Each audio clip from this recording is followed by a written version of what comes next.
शिवसेना का बड़ा आरोप, कहा बीजेपी ने चुनाव जीतने के लिए पुलवामा में बहाया था 40 फौजियों का खून।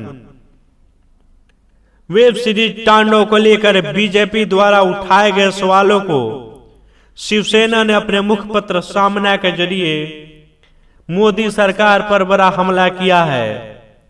शिवसेना ने एक बड़ा सवाल खड़ा करते हुए लिखा है कि पुलवामा में 40 जवानों की हत्या राजनीतिक षड्यंत्र था। लोकसभा चुनाव जीतने के लिए इस तरह के सवाल उठे थे और अर्नब गोस्वामी के चैट ने इस बात को बल दिया है। शिवसेना ने सामना में लिखा, राष्ट्रीय सुरक्षा से संबंधित अनेक गोपनीय बातें अर्नब गोस्वामी ने सार्वजनिक कर दी, इस पर भाजपा तांडव क्यों नहीं करती? चीन ने लद्दाख में घुसकर हिंदुस्तानी जमीनी पर कब्जा कर लिया, चीन पीछे हटने को तैयार नहीं, इस पर तांडव क्यों नहीं होता?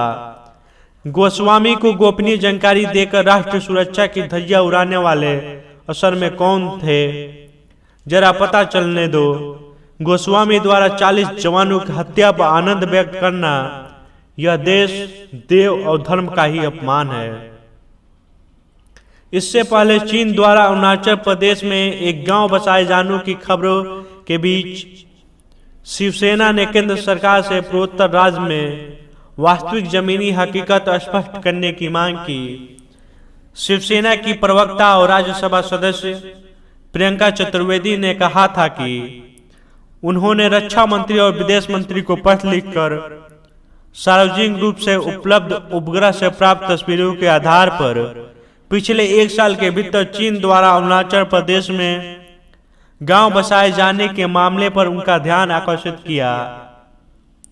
चतुर्वेदी ने एक बयान में कहा, क्या सरकार पारदर्शिता बरतते हुए अरुणाचल की वास्तविक स्थिति स्पष्ट करेगी?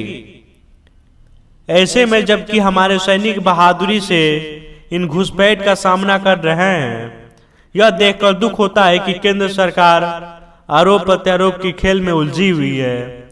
उन्होंने कहा, सरकार वर्तमान और भविष्य के फैसलों को सही ठहराने के लिए कब तक अतीत पर द्वेष मरती रहेगी?